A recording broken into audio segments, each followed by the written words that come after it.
Good day, everyone. My name is Rebecca Lilly with the International Association for Energy Economics. It gives me great pleasure to welcome you to today's webinar entitled State of Energy in Northeastern North America. We are grateful to Pierre-Olivier Pineau from HEC Montreal for today's timely discussion. First, a little bit about the International Association for Energy Economics. We are the largest association specializing in the field of energy economics and provide a forum for the exchange of ideas, experience, and issues among professionals interested in the field. The organization produces 2 professional journals, a newsletter, and holds conferences and virtual presentations along with a host of other products and services that you can find at our website at www.iaee.org. If you're not already a member of the association, we welcome you to join. A few housekeeping matters in regard to today's webinar before I hand things over to our speaker. First, this webinar is being recorded for those that cannot participate in today's live event. If you have questions for the panelists, please click the Q&A button at the bottom of the Zoom window and type your question. We've allocated time at the end of the webinar to read and answer them. And now I would like to introduce you to our moderator, Pierre-Olivier Pineau, Professor and Chair at the Energy Sector Management at HEC Montreal. Pierre, over to you. Thank you, Rebecca, and thank you for the invitation to present the state of energy in Northeastern North America.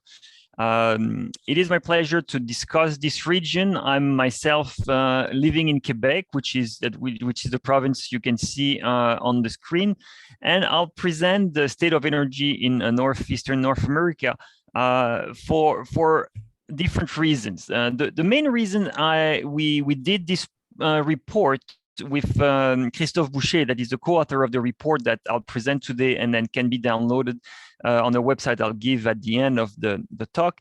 The main reason we did this report is really because there's a low understanding of the energy reality of provinces and states in the region, and even more about the reality of other states and regions and provinces among the different regions. So in order to better understand what kind of energy systems we have and what kind of energy systems others have, we thought it would be good to look at that region because, well, I live there, but there are already different exchange of energy, different types of energy between the provinces and states.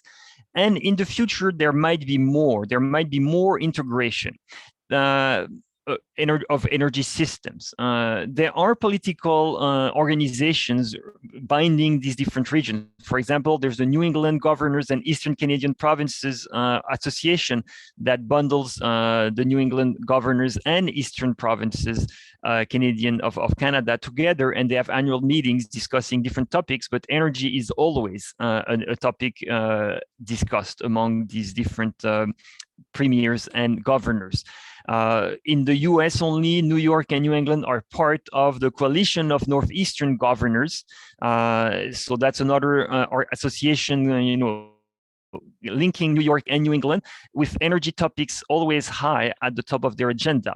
And Ontario, of course, is part of Eastern Canada. So it's part of a bundle of states and provinces that do share some common interest. As you are probably fully aware, electricity will be in the future even more important than what it is now because of decarbonization and electrification. And there is already an existing organization called the Northeast Power Coordinating Council, bundling all these states and provinces to take care of the reliability issues in their electricity sector. So given the rising importance of electricity in the future, in reshaping the energy systems to have more decarbonized systems, it is important to understand the energy reality from which we're starting now. And this, as I said, this reality is not known enough among politicians, workers, the population in general, industry players. There's a lack of understanding of where we are at now in terms of energy sector. So the outlook of the webinar is the following. So we'll first, give a very general regional outlook of the Northeastern region. Then we'll go into the energy production and consumption level. Then we'll talk about prices and trading, clean energy targets and policy that are implemented. And we'll finish our presentation with the key institutions and companies that are actually doing the business in the sector. And again, the goal is to have a broader understanding of the energy reality in the Northeast so that we know what we have to reform and how we can work towards a better energy system. So in terms of regional outlook, when we look at the Northeastern North America region, it's a total population of close to 60 million people. There are 6 states in the US, in New England, plus New York, and then the Canadian provinces are the 4 Atlantic provinces, Quebec and Ontario. That's about more than 10 different states and provinces with each a different energy system. But when you look at the size of the population in the region, it's like Italy, a single country. So in terms of population, we are about an average European country, but we have a lot of different energy systems. You can see numbers in terms of GDP and temperature, just to give you an idea of where it's colder and where it's warmer. So of course, the Canadian provinces are slightly colder than the US states, as you can see in this in the table here. Now, going directly into the general picture of the energy production and consumption in the region, you can see that energy production, the primary energy production in Northeastern North America, is much lower than the actual consumption. And what we're producing directly is renewable energy. Half of the local energy production is renewable. Then nuclear energy is very important. Then there is some crude oil production in the region and natural gas, but as you can see, it's not dominating the production, and consumption on the other hand is 3 times bigger than the local production, which in terms of a region ends up with a self-sufficiency ratio of 0.35. So basically meaning that we produce 35% of what the region is consuming. So sometimes, in terms of energy security and energy self-sufficiency, well, this is the kind of ratio we're looking at, and it doesn't look good if ever we are very concerned by self-sufficiency. If we look in more details of the different subregions within the Northeastern, then you can see that only the Atlantic Canadian provinces have a self-sufficiency ratio greater than 1. They actually produce all the oil and natural gas that is produced in the Northeast is produced in the Atlantic regions, and all other states and provinces have a self-sufficiency ratio much lower than the average one. For the region is 0.35, but as you can see, for New York and New England, self-sufficiency ratio are very, 0.26 and 0.31. In Ontario, it's the lowest at 0.16. Quebec is slightly higher because, as we will see, Quebec has a huge hydropower production, which makes of the province a much greater electricity producer. Now, this electricity and energy consumption has to be aligned with the greenhouse gas emissions trajectories that all provinces and states are aiming at for 2050. As you can see, for 2050, the trajectory that are aligned with the goals are nearing 0 for 2050.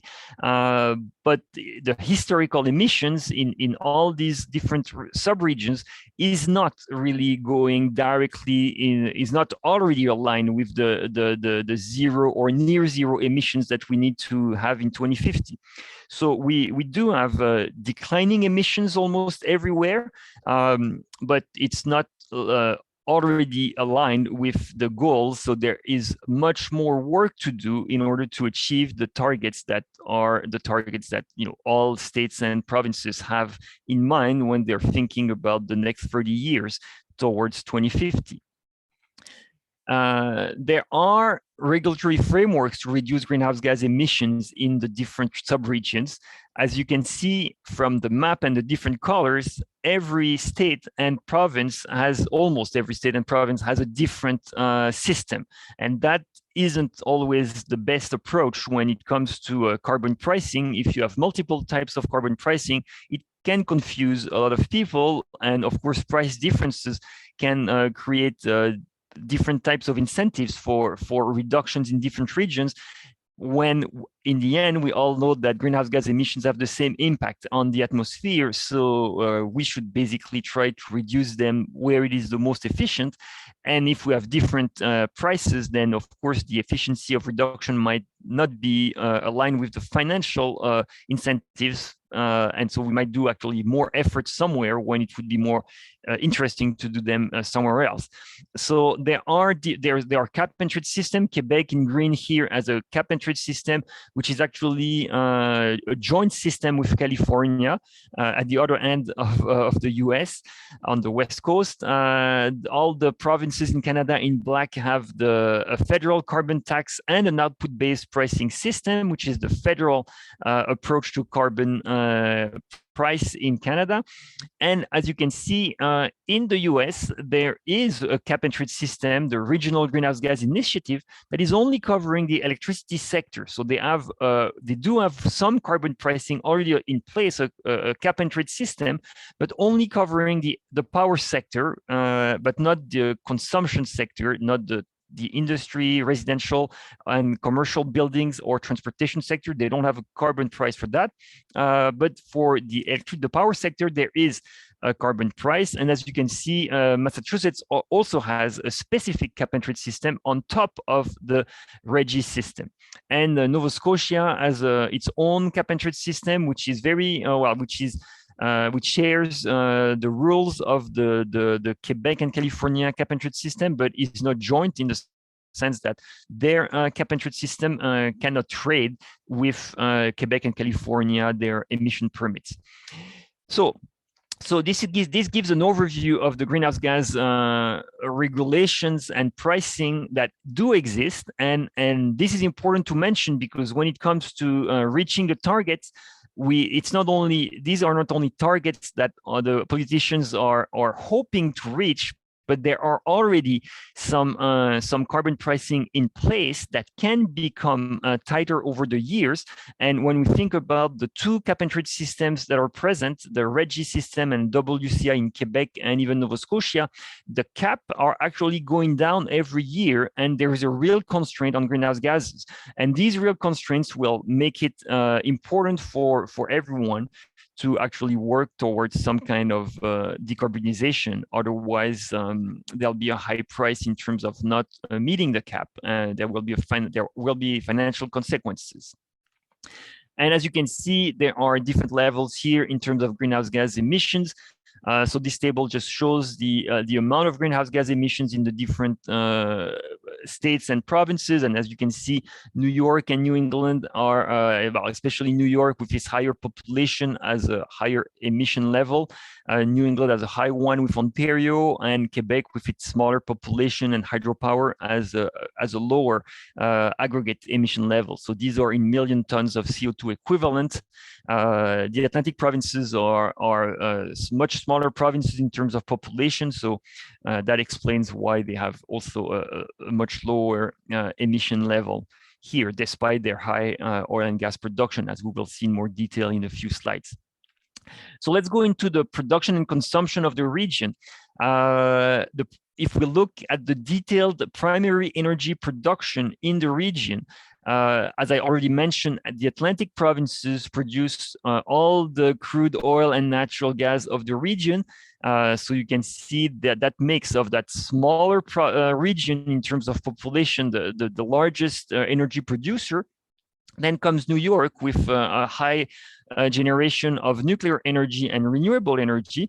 And this is really the renewable energy is dominated by the hydro generation and some wind generation, and some biomass energy too. Quebec comes third in terms of total energy production, and it's really dominated by renewable. And as we will see, it's almost all hydropower is produced there. And the nuclear power in New York is the 2019 nuclear power generation, which is actually now lower in 2022 because of the shutdown of some nuclear power plants, and there are a few additional nuclear power plants that are planned to be shut down in New York and New England.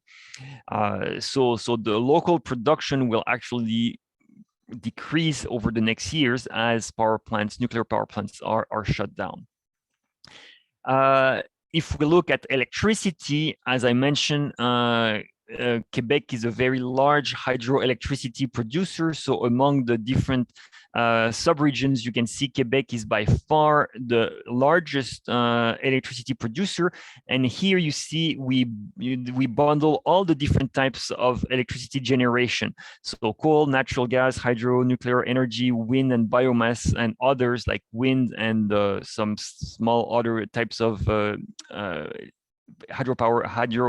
not hydro, but power generation do happen in the Northeast. So you can see the overall different types. It's really hydropower that dominates with more than 300 terawatt hour of generation. Then nuclear energy comes second, followed by natural gas. But by 2050, that natural gas generation will have to decrease if we are to reach the 2050 greenhouse gas targets. So that will be a challenge to get rid of that significant natural gas generation, especially in a context where New York and New England are not opening or opening new nuclear facilities and shutting them down. Nuclear power will also have to be replaced somehow, and there will have to be a huge penetration of wind and solar energy if we still use as much electricity, and everything leads us to think that there will be actually more electricity consumption in the future. So there's a huge imbalance that will have to be managed by the increased use of electricity and the forced decrease of the use of natural gas and coal in the region, given the cap and trade system, especially in New York and New England. The cap and trade system for the power sector will force natural gas and coal to reduce their generation, to reduce the emission, and as there's no new nuclear power, there will have to be more wind and solar, and maybe biomass, but biomass is not easy to increase because of the supply of feedstock. There's not an infinite amount of biomass that is available for electricity generation. Just to highlight a few numbers to better describe the electricity system in the Northeast, which is at the core of the current and future energy systems of the Northeast. You can see again the installed, well, you can see not again, but here you can see the installed electric generating capacity in the different subregions. Quebec again leads in terms of installed capacity with 45 gigawatts of capacity. Then comes New York with a lot of natural gas capacity that is not always used. As you can see here in New York, the natural gas installed capacity is only used 24% of the time. So the capacity factor of natural gas is relatively low. Why? Because it's, natural gas can be expensive in some hours. So many of these power plants are used for peak use. Some of them for base load, but some of them for peak. So there's much more installed capacity than actual generation from these power plants, compared to the hydro capacity factor and nuclear capacity factor, which are much higher, as you can see in New York, but also in other provinces and states. There's a much higher capacity factor for hydro compared, for example, to natural gas on average, or wind. Wind has a relatively low capacity factor, about 30%. So if we are to shut down natural gas and coal and some nuclear energy, and we have to add wind as for replacement, then we'll have to add a lot of wind, because wind has a relatively low capacity factor.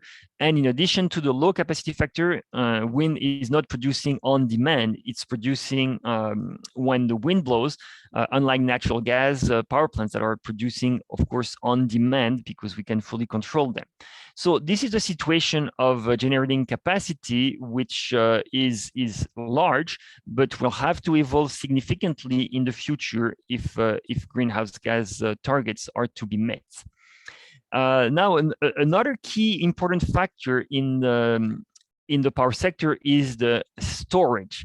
We talk a lot about storage because if we add more wind and solar, storage will be very important to balance supply and demand, because as I said, wind and solar power plants don't generate on demand. So if we need electricity on demand, then we will need storage. So there are different types of storage already installed in the Northeast. So the traditional storage capacity is really the pump hydro that you can see installed mostly in New York and New England.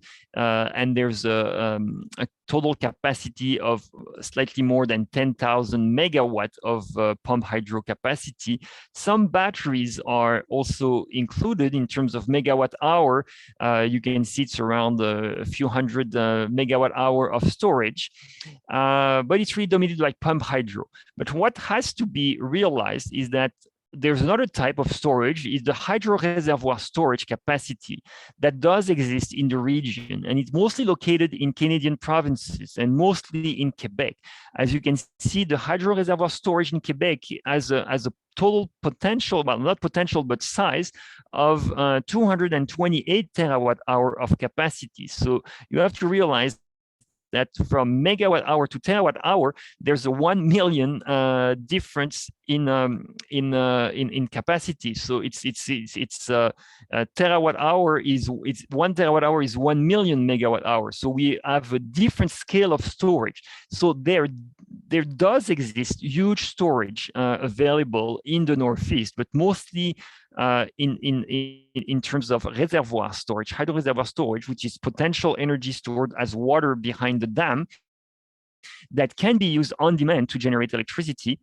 Of course, there are some constraints on the use of the hydro in dams, but still there is huge storage, and that storage could actually potentially be used to help balance integrating wind generation and solar generation in the region. So there's a huge storage potential that could be used in order to help wind penetration and solar penetration in all the regions, if of course the adequate transmission lines are available for that. There are also in the region, when we're talking about transformation of energy, because electricity was also one approach to transform primary energy into electricity, a secondary form of energy. But oil refinery, they transform crude oil into oil products. So there are a few refineries. They're all in the Northeast. They're all located in Canada. New York and New England don't have any refinery on their territory. New Jersey does have some refineries, so there are some U.S. refineries very close to New York and the southwest of New England. So there's no problem in terms of supplying all products, but just as a fact, there are no refineries in New York and New England. Now, if we turn to consumption by different types of sources, and then here two aspects. Here, the total energy consumption is the highest in Ontario, and Ontario is not the most populous province or state. New York has more greater population than Ontario, but New York is using slightly less energy than Ontario, and that basically makes of New York the smallest energy consumer per capita among the 5 different subregions that we're listing here. And the Atlantic province would actually be, in terms of energy use per capita, the highest region in terms of the region with the highest energy consumption per capita. So we can see New York and New England have much lower energy use per capita than their Canadian provinces counterpart. But that gives you a picture of what we're using, and it's of course dominated by oil products, gasoline, diesels, and natural gas, with of course electricity being a significant share, especially in Quebec. The share in Quebec is greater because of the abundance of hydropower. And as you will see soon, that the abundance leads to very low prices for electricity in Quebec, which explains the high electricity consumption in the energy mix in Quebec. overall, as you can see, energy consumption is really split between the residential and commercial sector. So in New York, it's 30% residential consumption, 29% commercial consumption. The industrial consumption in New York and New England isn't representing a huge share of the total energy consumption. And that is explained mostly because of the high energy prices in New York and New England. The lack of abundant sources of cheap energy makes the industry there not going there, basically, and not using a lot of energy. Contrary to Quebec, for example, which has, as you can see here, a huge industrial energy consumption. Almost 40% of the energy consumed in Quebec is like in the Atlantic provinces, and almost the same in Ontario, is because of the industry. And that's because of the relatively cheap access to different sources of energy. And therefore, some energy intensive industries came to these Canadian provinces. In all cases, the transportation sector is using about 1/3 of the energy consumed in all these states and provinces. So to explain that, let's look at price and trading, because that could be of interest. So here we show the differences in price in terms of gasoline, not gasoline, but natural gas price. Gasoline retail price are shown here at the bottom. So you can see natural gas cost the least in Ontario because it's the province with the bigger access to natural gas supply. It's not producing natural gas in significant amounts, but it is well connected with U.S. regions, especially Pennsylvania, producing shale gas. So there's a lot of U.S. gas going into Ontario, and also some Canadian natural gas from the west to Ontario. So it has very good connections in terms of natural gas supply, much better than the other states and provinces where prices are much higher.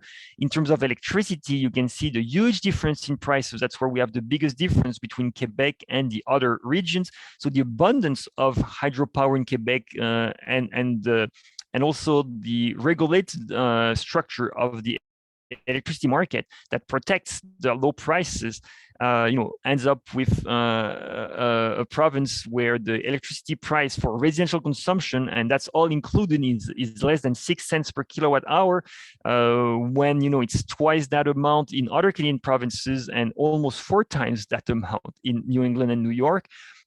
So you can see significant differences that are maintained because of the different types of regulation and the fact that the energy cannot flow freely between the markets because there are some protection in the amount of electricity that can actually leave a province for a state because of what is called the local consumers have a priority access to the local resources.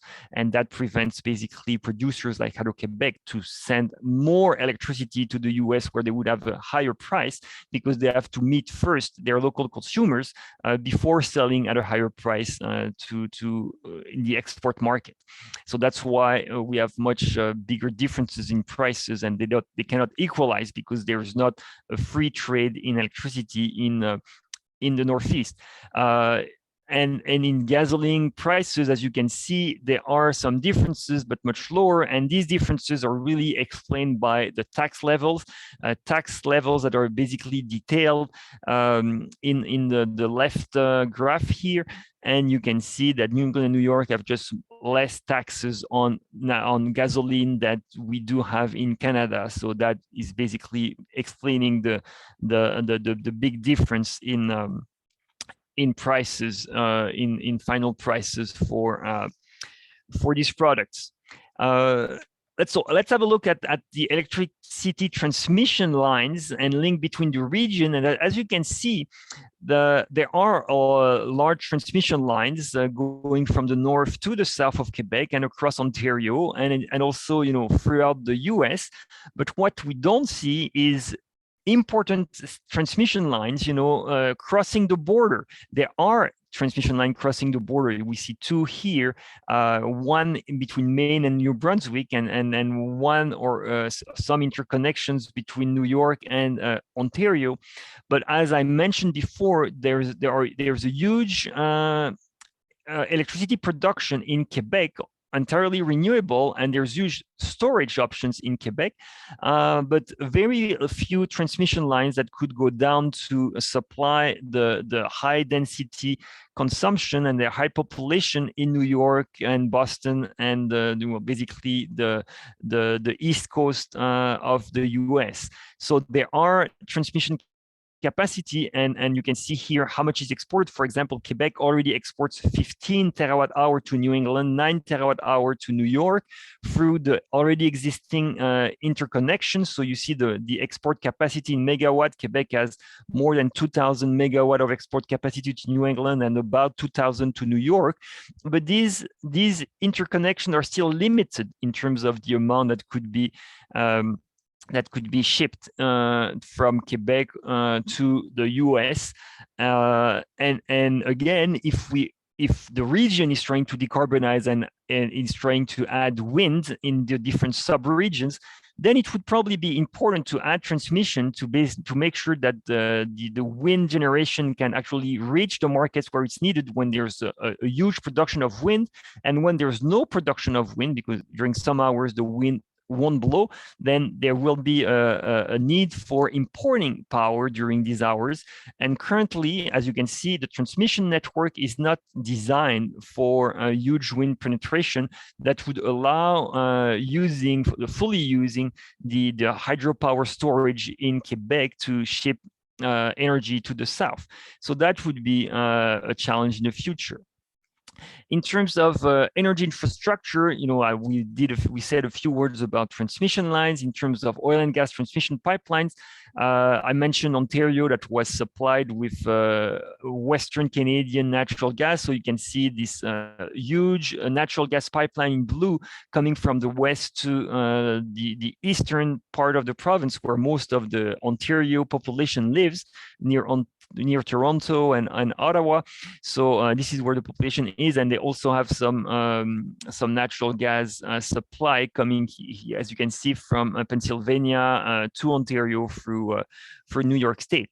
And then there are oil pipelines in black, and there are oil product pipelines in kind of brown, as you can see here. So there is a network of pipeline. It's the natural gas, the network of pipeline that is the most developed because it's still used a lot. But as I mentioned, in natural gas prices, there are some bottlenecks, especially to get natural gas to New England in terms of natural gas capacity. But these bottlenecks may disappear in the future if climate change policy does work and natural gas consumption goes down, which will have to go down if greenhouse gases objectives are to be met.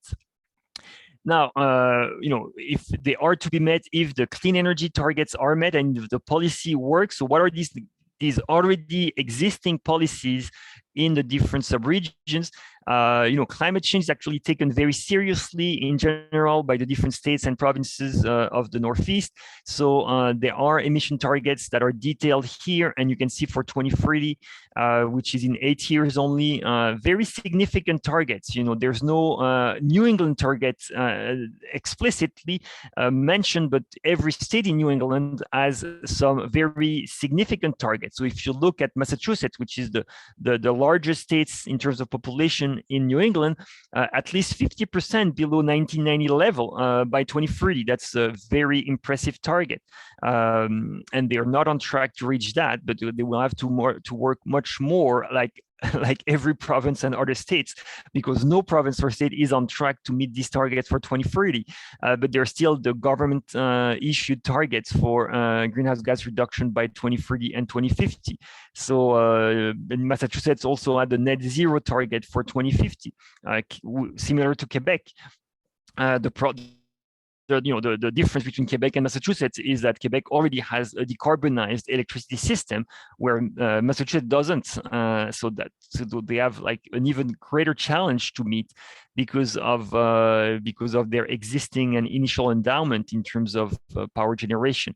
So as you can see, there are extremely ambitious targets in all provinces and states, and there are and as I mentioned, there are tools and policies in place, such as the cap and trade system or renewable portfolio standards. And there are more action taking place, especially in New York, where the New York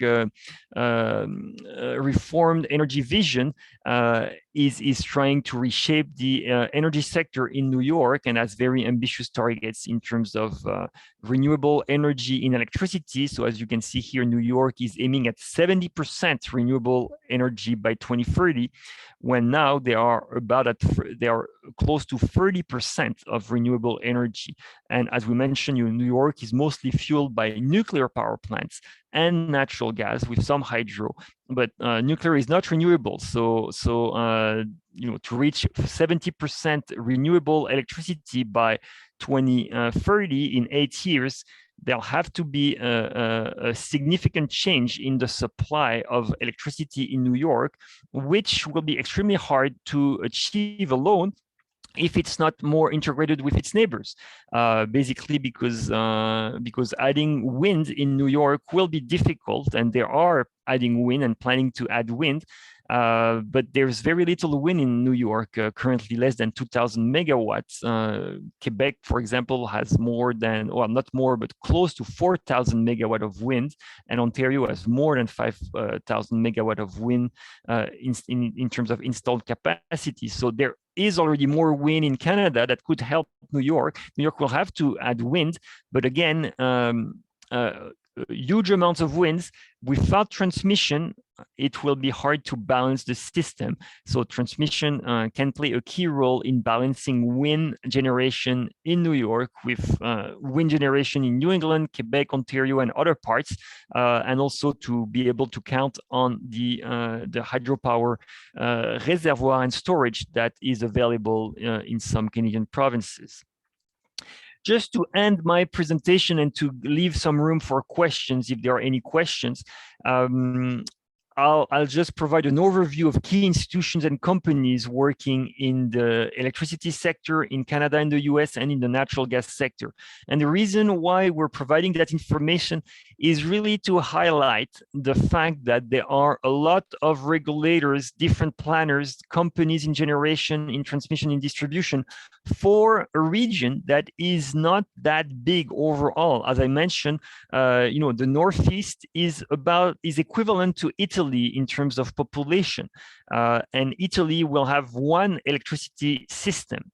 And here in Canada, we are talking about 6 provinces that each have their own regulator, each their market design, their system planning and system planner, different owners for generation that just work basically within the province, and then most of them have very little to no activities in other provinces or states. So they're really province-based or state-based in the case of the US, and a different transmission system, a different distribution system, and in the retail, they have different rules in terms of retailers. So a very diverse and heterogeneous electricity sector in Canada.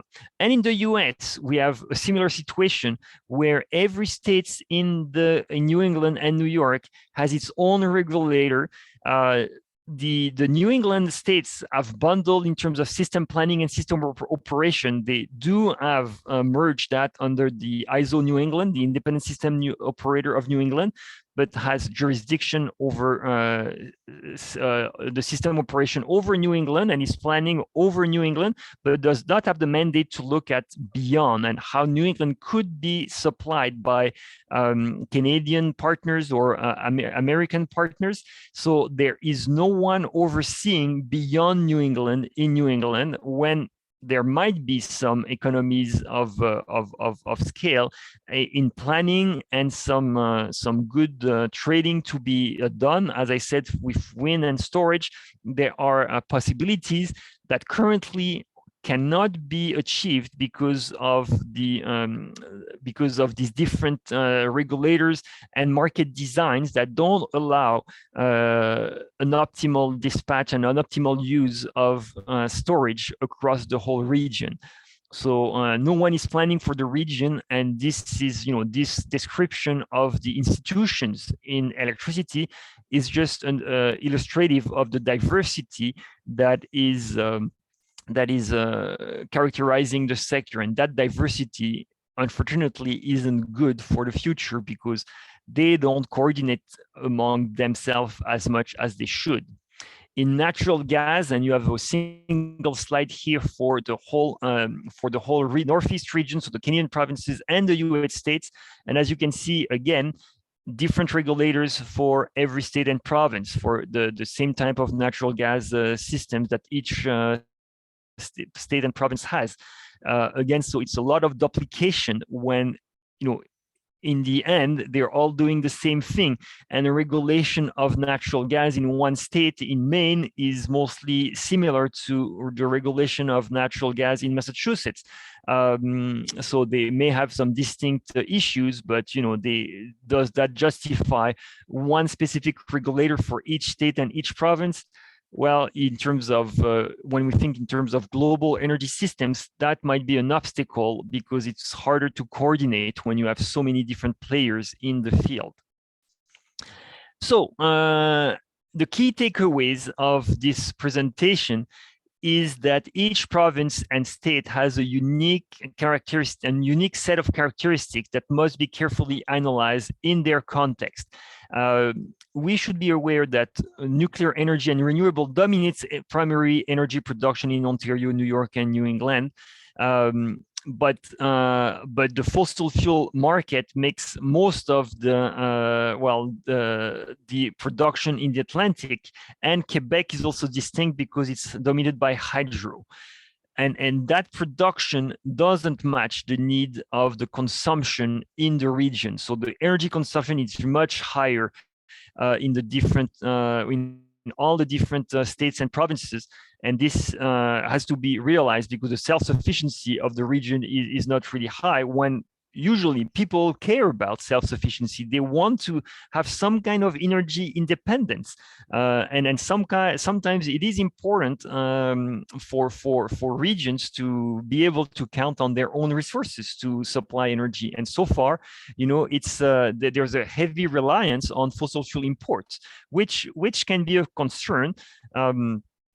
And of course, if we are getting rid of fossil fuels to decarbonize the energy systems, then we will have to think in terms of renewable energy and an energy sector, electricity sector that is very different from the one we have now.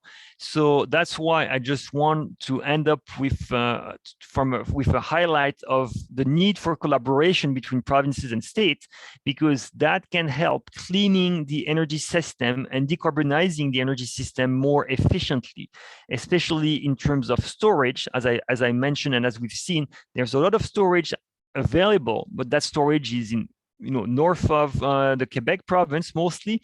Trade could be increased, but for trade, we need more transmission.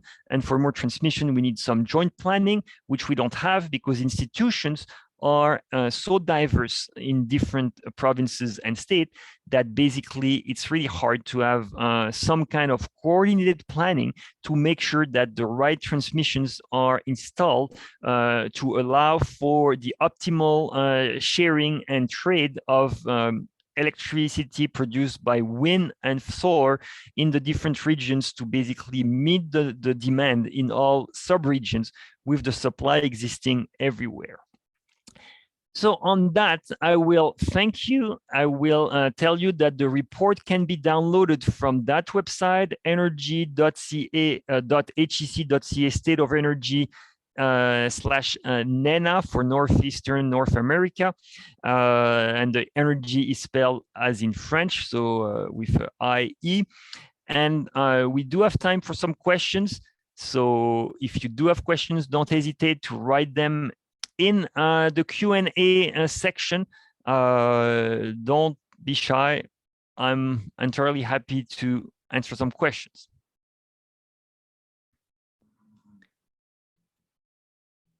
So if there are no questions, it's over to you, Rebecca. And I thank you very much for this invitation to present here at the IAE webinar session.